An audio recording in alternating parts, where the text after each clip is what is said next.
तो hi everyone, कैसे हैं आप लोग। उम्मीद करते हैं कि आप लोग बढ़िया होंगे और बढ़िया से तैयारी कर रहे होंगे, है ना।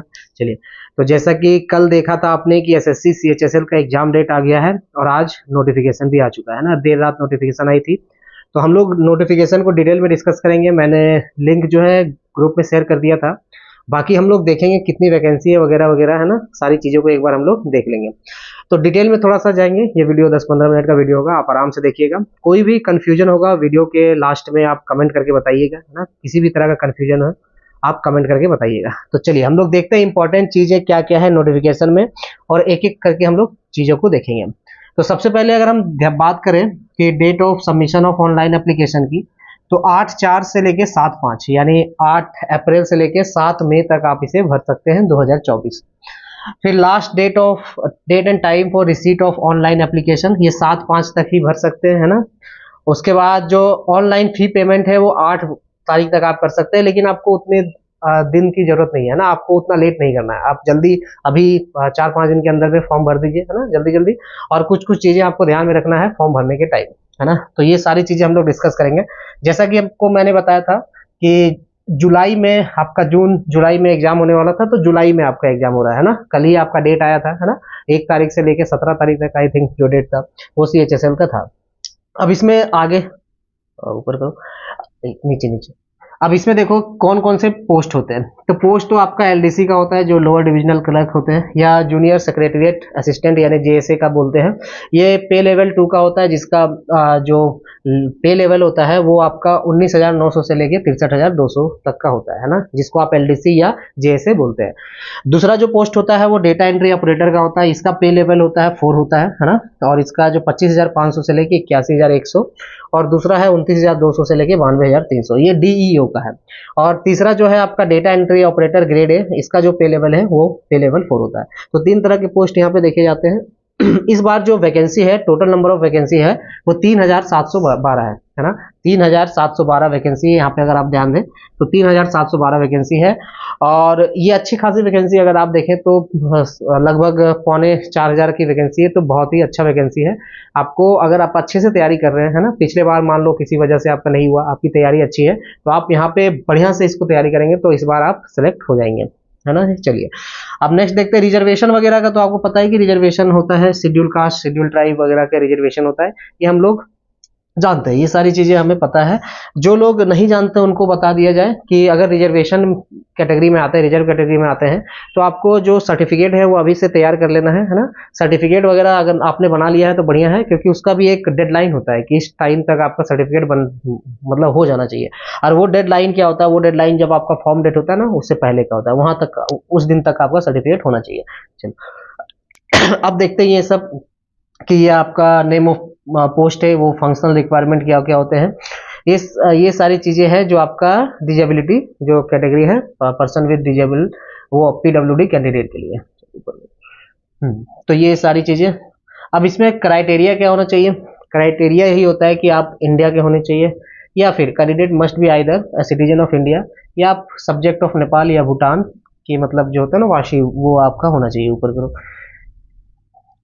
अब एज लिमिट क्या है। एज लिमिट सबसे जो इंपॉर्टेंट होते हैं कि बच्चों को लगता है कि एज लिमिट क्या होता है, तो एज लिमिट जो है, नीचे नीचे एक सेकंड, एज लिमिट जो है आपका 18 से 27 साल तक का है। यानी 18 से 27 साल कह सकते हैं कि जो कैंडिडेट 2 अगस्त 1997 से पहले, और लेटर देन 1/8/2006, यानी जो बच्चे, जो स्टूडेंट 2 अगस्त 1997 से पहले जन्म लिए हैं, और जो बच्चे 1 अगस्त 2006 के बाद जन्म लिए हैं, वो फॉर्म नहीं भर सकते। लेकिन इसमें भी क्राइटेरिया है। जो अपर एज लिमिट होता है उसमें आपको, जो रिजर्व कैंडिडेट होते हैं ना, जिसको रिजर्वेशन मिलता है, उनमें SC ST को 5 साल का रिजर्वेशन मिलेगा, OBC को 3 साल का, PWBD का जो अनरिजर्व होते हैं उसको 10 साल का, PWBD में OBC वाले को 13 साल का, और PWBD SC ST वाले को 15 साल का। ठीक है। और ये सारी चीजें, बाकी आप एक्स सर्विसमैन वगैरह का यहाँ पे नोटिफिकेशन जो है, डिटेल नोटिफिकेशन आपको इसका लिंक प्रोवाइड कर दिया जाएगा, वहां से आप अच्छे से पढ़ लीजिएगा। किसी भी तरह का डाउट होगा तो कमेंट करके हमें बताइएगा, है ना। लिंक डिस्क्रिप्शन में लिंक आपको मिल जाएगा। चलो ऊपर करो करो। करो करो। ये सारी जो इंपॉर्टेंट चीजें हैं मैं आपको यहाँ पे बता दे रहा हूँ। ये आपका process of certification and format of certificate, ये फॉर्मेट अलग अलग फॉर्मेट होता है। ये जो फॉर्मेट होगा वो सेंट्रल गवर्नमेंट का फॉर्मेट होना चाहिए, है ना, सेंट्रल गवर्नमेंट से ओबीसी होना चाहिए। बहुत लोगों का स्टेट गवर्नमेंट का ओबीसी होता है, वो आपका यहाँ पे नहीं चलेगा, है ना, सेंट्रल गवर्नमेंट का ओबीसी चलेगा। चलो ऊपर करो, आगे ऊपर। हाँ, अब देखो एसेंशियल क्वालिफिकेशन, जो एजुकेशनल क्वालिफिकेशन है वो इंपॉर्टेंट है। तो ये जो एजुकेशनल क्वालिफिकेशन क्या होता है कि data entry operator DEO grade A in ministry of consumer affairs, food and public distribution and ministry of culture. इसमें 12th स्टैंडर्ड पास होना चाहिए साइंस स्ट्रीम में with mathematics as a subject from a recognized board और equivalent. यानी कि अगर आप grade A में जाना चाहते हैं और वो जो आपका मिनिस्ट्री है कंज्यूमर अफेयर्स और फूड एंड पब्लिक डिस्ट्रीब्यूशन, उसमें आपका मैथ होना चाहिए, है ना, मैथमेटिक्स होना चाहिए, ठीक है जी, क्लियर है, मतलब साइंस बैकग्राउंड के होने चाहिए वो 12th में। और एलडीसी जेएसए और DEO grade A except DEO in department ministry mention in para 1, मतलब अगर कंज्यूमर वगैरह, consumer affair, food and public distribution and ministry of culture को छोड़कर बाकी जितने भी मिनिस्ट्री है उनके लिए क्या होना चाहिए कि वो 12th स्टैंडर्ड पास होने चाहिए, है ना, कोई भी सब्जेक्ट में होना चाहिए, साइंस में, आर्ट्स में, कॉमर्स में, किसी में भी, ठीक है, क्लियर है। अब देखो यहाँ पे क्या बोला जा रहा है, एक चीज आपको ध्यान देना है कि candidate who have appeared in 12th standard or equivalent can also apply but they must possess essential qualification on or before the cut off date 1/8/2024, यानी 1 अगस्त 2024 तक का जो एसेंशियल क्राइटेरिया है वो आपको पोजेस करना पड़ेगा। वो चीज आपके, मतलब वो सारी क्राइटेरिया को फुलफिल करना पड़ेगा, लाइक आपका एज होना चाहिए, है ना, और 12th स्टैंडर्ड आपका पास होना चाहिए, मतलब 1 तारीख तक आपको सर्टिफिकेट मिल जाना चाहिए था, ठीक है जी। ये सारी चीजें तो बेसिकली देखा जाए तो 12th तो लोग 16-17 साल में कर लेते हैं, तो 12th लेवल का आपका तो सर्टिफिकेट होगा ही, ठीक है। बाकी 18 साल होना चाहिए आपका कम से कम मिनिमम एज। ऊपर करो, 1 सेकेंड, ठीक है।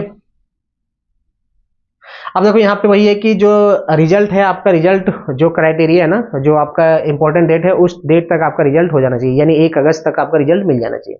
ऊपर करो, 1 अगस्त 2024 तक, ऊपर कीजिए। अब फी क्या होगा भाई, फी जो होगा आपका 100 रुपया होगा, ठीक है। बाकी वुमेन के लिए और जो SC ST कैंडिडेट है उनके लिए फ्री है। चलो ऊपर करो।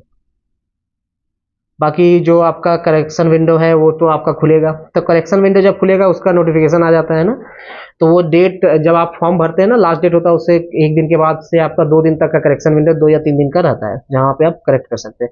ये आपका एक सेंटर ऑफ एग्जामिनेशन है, तो आप देख लीजिए किस रीजन से आप भर रहे हैं, उस हिसाब से आप भरिएगा, है ना। जैसे अगर सेंट्रल रीजन से भर रहे हैं तो बिहार, उत्तर प्रदेश, ठीक है जी, यहाँ पे भागलपुर हो गया, मुजफ्फरपुर हो गया, जहां पे आप रहते हैं आसपास सेंटर ही भरिएगा, क्योंकि इधर उधर एग्जाम देना थोड़ा सा मुश्किल हो जाता है ना। चलिए, तो ये सेंटर तो आप अपने हिसाब से देख लीजिएगा जिस रीजन के हैं आप। अब देखो स्कीम ऑफ एग्जामिनेशन का मैंने यूट्यूब पे एक पिछले साल ही बताया था, कुछ चेंजेस नहीं हुआ है, सेम पैटर्न है। अगर नहीं होगा तो मैं फिर से एक बार बता दूंगा, है ना। अभी थोड़ी अभी क्या है कि थोड़ा स्क्रीन खराब है, जैसा कि आप जानते हैं ना, बहुत लोग जानते हैं, तो इसीलिए अभी हम लोग इस पे, ये जो मॉनिटर है इस पे काम कर रहे हैं, क्योंकि ये टीवी पे काम कर रहे हैं, क्योंकि स्क्रीन की वजह से थोड़ा सा अब अपडेट आया तो हमें बताना जरूरी है ना। तो ये जो है, ये जल्दी में आपको स्कीम ऑफ एग्जामिनेशन 15-20 सेकंड में, जो एग्जामिनेशन का मतलब क्या पैटर्न है, कैसे आपके एग्जाम होंगे, कंडक्ट कराए जाएंगे, जो नए बच्चे हैं, जो नए स्टूडेंट हैं उनके लिए ये मैं बता दूंगा, जो पुराने ऑलरेडी जिन्होंने दिया है उनको पता ही है, ठीक है। तो इसका मैं अलग से एक सेपरेट वीडियो बना दूंगा, आपको घबराने की जरूरत नहीं है, थोड़ा 2-3 दिन का इंतजार कर लीजिए, मैं बहुत ही अच्छे से एक्सप्लेन कर दूंगा, एक एक चीज, छोटी छोटी चीजों को मैं एक्सप्लेन कर दूंगा। फिलहाल आप समझ लीजिए कि 2 टीयर में एग्जाम होगा, 2 टीयर होगा, टीयर 1 और टीयर 2। टीयर 1 का जो आपका पैटर्न है वो टीयर 1 का वही English language, general intelligence, quantitative aptitude, general awareness, यानी यहाँ पे 4 सब्जेक्ट होंगे, इंग्लिश, रीजनिंग, क्वांट और क्या बोलते हैं जीए। इसमें 25 क्वेश्चन होंगे, 50 मार्क्स के होंगे, यानी टोटल 100 क्वेश्चन 200 नंबर के होंगे। एक क्वेश्चन में आपको 2 मार्क्स मिलेगा, सही करने पर, गलत करने पर 0.5 होगा। ऊपर कीजिए। अब इसको, अब टीयर 2 की बात करें तो टीयर 2 में देखो मैंने आपको बताया था, है ना, पिछले साल मैंने वीडियो बनाया था, इस बार भी मैं बता दूंगा, है ना, थोड़ा सा वेट कर लीजिए आप।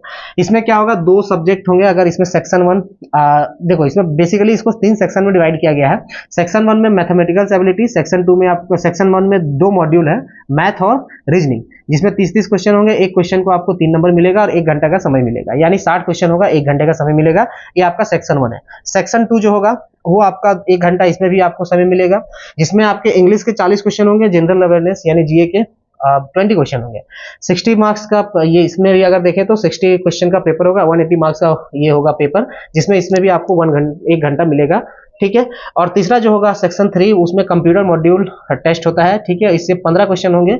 ये भी आपका एक क्वेश्चन 3 मार्क का होगा, 45 मार्क्स का पेपर होगा, 15 मिनट का ये पेपर होगा।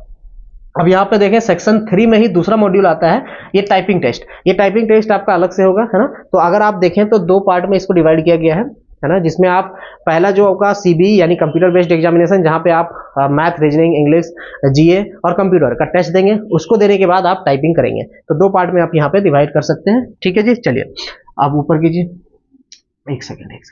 हाँ, अब देखो यही सेक्शन 1 में ये सब्जेक्ट आपके दिए, कौन कौन से सब्जेक्ट है। अब देखो ये क्या है, it will be mandatory for candidate to qualify all the section. मतलब यहाँ पे क्या है कि सारे सेक्शन आपको क्वालिफाई करने पड़ेंगे। मेरिट जो बनेगी वो तो मार्क्स, टोटल मार्क्स मिलेंगे।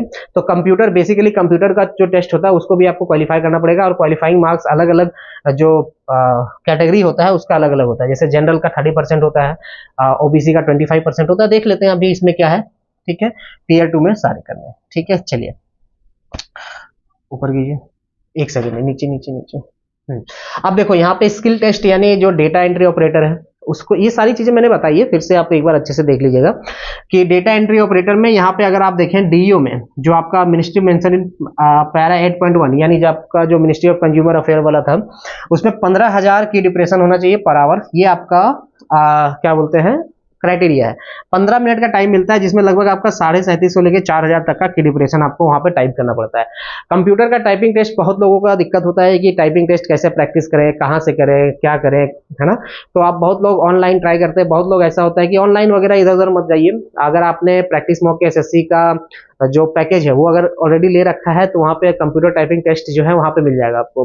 वहाँ पे हमने वो कुछ आर्टिकल दिए हैं, कुछ पैराग्राफ दिए हैं, उस पैराग्राफ को आप वहाँ से प्रैक्टिस कर लीजिए। वहाँ पे सारी चीजें आपको पता चल जाएगी, कितने आपने सही किए, कितने आपने गलत किए, ठीक है। वहाँ पे सारा एनालिसिस भी मिल जाएगा आपको। तो वहाँ आपको इधर उधर भटकने की जरूरत नहीं है। अगर आपने एसएससी का पैकेज नहीं लिया है तो आप उसको परचेज कर सकते हैं। तो वहाँ पे सारी चीजें मिल जाएगी जो भी एसएससी के रिक्वायरमेंट्स होते हैं। जैसे आपका डिस्क्रिप्टिव टेस्ट, मतलब ये टाइपिंग टेस्ट होते हैं, फिर टीयर 2 के टेस्ट होते हैं, टीयर 1 के टेस्ट होते हैं, जितने भी एग्जाम एसएससी कंडक्ट करवा रहे हैं सबका वहाँ पे टेस्ट आपको मिल जाएगा। और ज्यादा आपका प्राइस भी नहीं है, नॉमिनल प्राइस है, तो आप उसको परचेज कर सकते हैं। बहुत सारी वहाँ पे कंटेंट आपको प्रैक्टिस के लिए मिल जाएगा, ठीक है। अब एक सेकेंड, डीईओ जो आपका कंज्यूमर अफेयर है उन पे क्या है 8,000 की डिप्रेशन होना चाहिए, यानी 2,000 से 2,200 के बीच का ये आपका क्या बोल सकते हैं जो की डिप्रेशन है ना। तो ये आप बेसिकली अगर आप देखें तो इसमें थोड़ा सा ज्यादा टाइपिंग करना है, इसमें थोड़ा सा कम टाइपिंग। इसके लिए आपको टाइपिंग टेस्ट मतलब जो है आपका टाइपिंग टेस्ट अच्छा होना चाहिए। और तीसरा जो है ये आपका एलडीसी के लिए, एलडीसी के लिए क्या है लगभग आपका 9,000 की डिप्रेशन पर आवर होना चाहिए। ये आपका हिंदी में, इंग्लिश में है 10,500 और इंग्लिश हिंदी में शायद 9,000 है, ठीक है। हाँ, हिंदी और इंग्लिश का अलग अलग है, ठीक है जी। चलिए, तो ये पर आवर है, पर आवर के हिसाब से 15 मिनट में आप देख लीजिए कितना होता है। ये सिलेबस है, सिलेबस का भी मैंने आपको अलग से वीडियो बनाया है और मैं इस बार भी बना दूंगा, तो उसको अलग से करते हैं। बस आपको ये, अगर आपको सिलेबस समझ में नहीं आया पीडीएफ देख लीजिएगा। पीडीएफ देखने के बाद फिर भी समझ नहीं आए तो वीडियो तो आपके लिए आएगा, वीडियो जरूर बनेगा, उसके लिए आपको परेशान होने की जरूरत नहीं है। एक बार वो स्क्रीन, क्योंकि यहाँ पे आपको समझाना मुश्किल है ना। जैसे मैं यहाँ पे लिखूंगा क्या, मैं आपको ऐसे ही मतलब नॉर्मल हाथ से समझा दे रहा हूँ, ठीक है। तो वो एक बार वहाँ पे सब कुछ ठीक हो जाए, टेक्निकल इश्यूज की वजह से वो स्क्रीन अभी नहीं हो पाया ठीक, तो वो जैसे ही होगा हम लोग उस पर डिस्कस करेंगे जो चीजें हैं। ऊपर करो, ये सिलेबस है पूरा, सिलेबस हम लोग बाद में देख लेंगे। चलिए ऊपर कीजिए।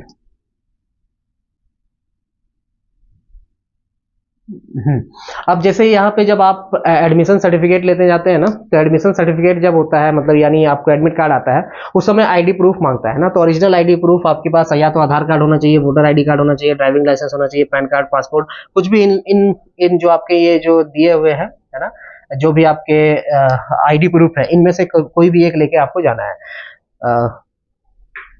अब डेट ऑफ बर्थ होना चाहिए। अगर आप जो भी लेके जा रहे हैं ना, जो भी कार्ड लेके जा रहे हैं, जो भी आईडी प्रूफ लेके जा रहे हैं, उसमें डेट ऑफ बर्थ होना चाहिए।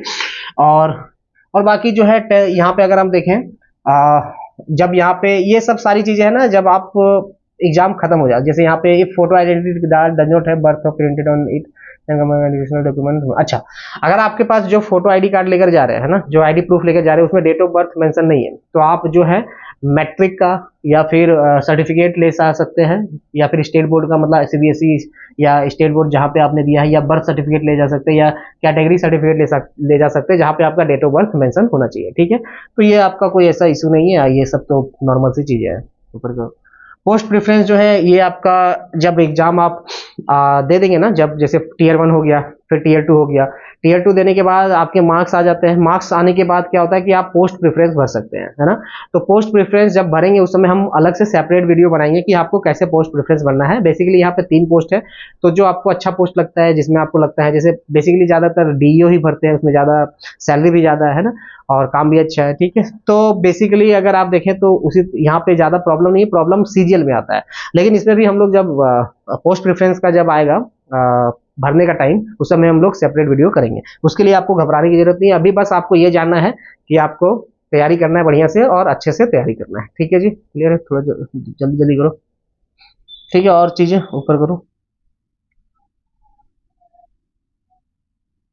हाँ, यही चीज मैंने बोला था ना, टीयर 2 में आपका यूआर के लिए 30%, ओबीसी के लिए 25% और अदर कैटेगरी के लिए 20%, ये आपका सेक्शनल कट ऑफ होता है। चलो ऊपर करो।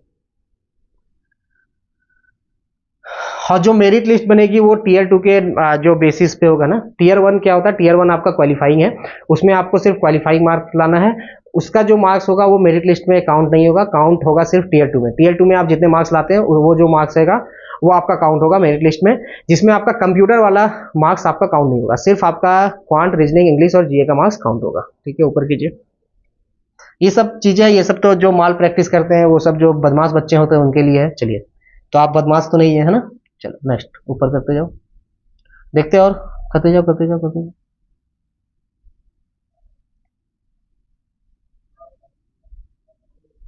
हाँ, ये सब सर्टिफिकेट है, वो वही है कि इस फॉर्मेट में होना चाहिए, तो आप देख लीजिएगा, है ना। चलो करते जाओ। ठीक है, करते जाओ करते जाओ, करो करो करो करो, और हाँ हाँ, एक सेकंड। हाँ, ये आपका तरीका है। ये देखो, तो अभी क्या हुआ ना, एसएससी ने अपना वेबसाइट चेंज किया। बहुत लोगों को पता नहीं, बहुत लोगों को पता है, बहुत लोगों को पता नहीं होगा कि एसएससी का पहले जो वेबसाइट था उसका नाम था ssc.nic.in। अब जो वेबसाइट हो गया वो ssc.gov.in हो गया, है ना। तो उसमें आपको 1 टाइम रजिस्ट्रेशन करना पड़ेगा, जिसको कहते हैं ओटीआर, है ना। तो ओटीआर आपको करना पड़ेगा, उसमें आपको रजिस्ट्रेशन करना पड़ेगा, क्योंकि जिन्होंने अगर पहले एसएससी का फॉर्म भरा होगा, है ना, तो वो ssc.nic.in में भरे होंगे। अगर आप इस बार फॉर्म भर रहे हैं तो आपको ओटीआर मतलब ऑन टाइम रजिस्ट्रेशन करना पड़ेगा। उसके बाद वहां से क्या है, रजिस्ट्रेशन कर लेंगे तो आपको नया एक रजिस्ट्रेशन आईडी मिल जाएगा, है ना, क्योंकि आपका पुराना वाला काम नहीं करेगा, जो आपने पहले भरा है उसको वो काम नहीं करेगा। तो आपको नया वाला रजिस्ट्रेशन आईडी करना है, उस हिसाब से आपको फॉर्म भरना है। तो रजिस्ट्रेशन आईडी आप पहले बना लीजिएगा ओटीआर करके। उसके बाद जब रजिस्ट्रेशन आईडी बन जाएगा तो फिर लॉगिन करके आप फॉर्म भर सकते हैं। ऊपर कीजिए। अब जब फॉर्म भरने का मेथड है, वहां जब फॉर्म भरेंगे तो आराम से इस पे हम लोग भी एक डिस्कस करेंगे कि हम लोग फॉर्म कैसे भरेंगे। इसका एक सेपरेट वीडियो में बना दूंगा कि how to fill a form, तो यहाँ पे हम लोग कर सकते हैं। चलिए ऊपर कीजिए। अब देखो, यहाँ पे registration ID, roll number, registration number आपका आ गया, उस हिसाब से आप फॉर्म भर सकते हैं। अब एक चीज आपको यहाँ पे ध्यान रखना है कि यहाँ पे जब आप फोटो अपलोड करेंगे, तो पहले क्या होता था कि एसएससी में जैसे कभी लोग स्पेक्स लगा के फोटो डाल देते थे या कैप लगा के, तो वो रिजेक्ट हो जाता था। ठीक है, जैसे जैसे मैंने अभी चश्मा पहना, अगर मैं ये फोटो डाल देता तो रिजेक्ट हो जाता। तो अब क्या है कि ऑनलाइन ही आपका जो एसएससी का वो जो एप्लीकेशन है ना, एसएससी का मोबाइल एप्लीकेशन आ गया है। उस मोबाइल एप्लीकेशन के थ्रू आप डायरेक्ट कैप्चर कर सकते हैं, लाइव इमेज आप वहां पे डाल सकते हैं। अब ये जो है आपका झंझट कि आप अलग से फोटो खिंचवाइए, ये सब कीजिए, वो झंझट खत्म हो चुका है। आप डायरेक्ट लाइव आप फोटो अपलोड कर सकते हैं। ये वाला काम अच्छा किया एसएससी ने। ठीक है, तो ये चीज आपको ध्यान रखना है कि फोटो कैसे भरना है। चलिए ऊपर कीजिए, करते जाओ करते जाओ करते जाओ।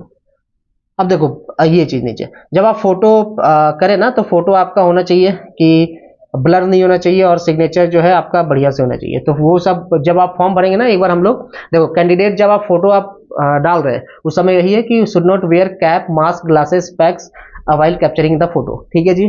और आई लेवल कैमरा का जो है वो install the camera is at the I level before taking the photo. और ये सब चीजें आपको ध्यान रखना है। और जो आपका प्लेस होना चाहिए वो गुड लाइट होना चाहिए, प्लेन बैकग्राउंड होना चाहिए, है ना। ऐसा नहीं कि आप इधर जहां तहां प्रिंटेड वाला बैकग्राउंड में मत करो, ठीक है। थोड़ा ये सब चीज ध्यान रखना है। इस पे हम लोग कैसे फॉर्म भरेंगे, इस पे हम लोग अलग से वीडियो बनाएंगे।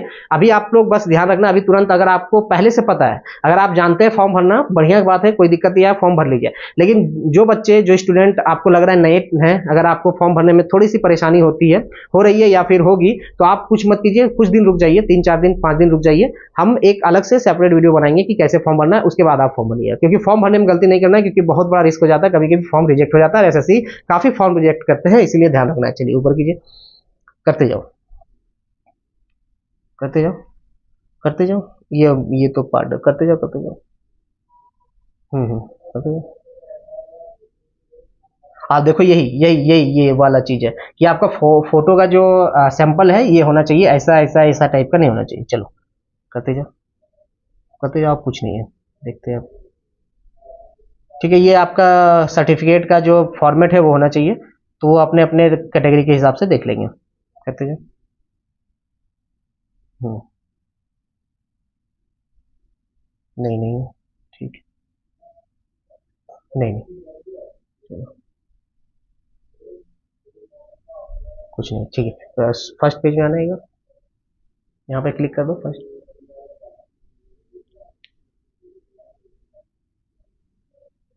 हाँ, तो ठीक है, आप लोगों ने देख लिया। तो जितना जो जो इंपॉर्टेंट चीजें थी मैंने आपको बता दिया। अगर आप ध्यान दें तो लास्ट में मैं एक बार आपको समराइज कर देता हूँ कि जो फॉर्म का डेट है वो 8 अप्रैल से लेके 7 मई तक है। आप अच्छे से फॉर्म को पढ़ लीजिए, है ना, नोटिफिकेशन को अच्छे से पढ़ लीजिए। जो मैं वीडियो बनाऊंगा कैसे फॉर्म फिल करना है, अगर आप पढ़ लिए, आपको समझ में आ गया तो आप भर लीजिए, बहुत बढ़िया है। नहीं आपको समझ में आ रहा है तो कुछ दिनों में आप थोड़ा दिन रुक जाइए, है ना, 5-6 दिन, 7 दिन, 8 दिन रुक जाइए, फिर आप फॉर्म भरिएगा। ठीक है, बढ़िया से फॉर्म भरना है। टाइम अभी है आपके पास, लगभग 1 महीने का टाइम है। दूसरा है कि आपको ध्यान देना है कि जो विंडो एप्लीकेशन खुलेगा, जो करेक्शन विंडो खुलेगा, 10 तारीख से लेकर 11 तारीख तक होगा, 2 दिन का टाइम होता है, वो हम लोग बाद में बात करेंगे। पहले आपको फॉर्म भरना है, ऐसा फॉर्म भरना है कि गलती करना नहीं है, तो करेक्ट क्यों करें। ठीक है भाई, एग्जाम जो होगा आपका जुलाई में होगा, कल ही डेट आया था। ठीक है, चलिए, तो बस यही सारी चीजें हैं, ये सारी चीजें हैं, ये सब आपको ध्यान रखना है। तो आपको बस अभी से प्रैक्टिस करना स्टार्ट करना है। प्रैक्टिस में ऑलरेडी मॉक टेस्ट लाइव हो चुका है, मॉक टेस्ट दीजिए, प्रैक्टिस कीजिए, टॉपिक टेस्ट दीजिए, क्विजेस दीजिए, सब कुछ अटेम्प्ट कीजिए, जितना ज्यादा से ज्यादा हो सकता है प्रैक्टिस कीजिए। ठीक है जी, तो thank you so much for this session, मिलते हैं अगले सेशन में। Thank you so much.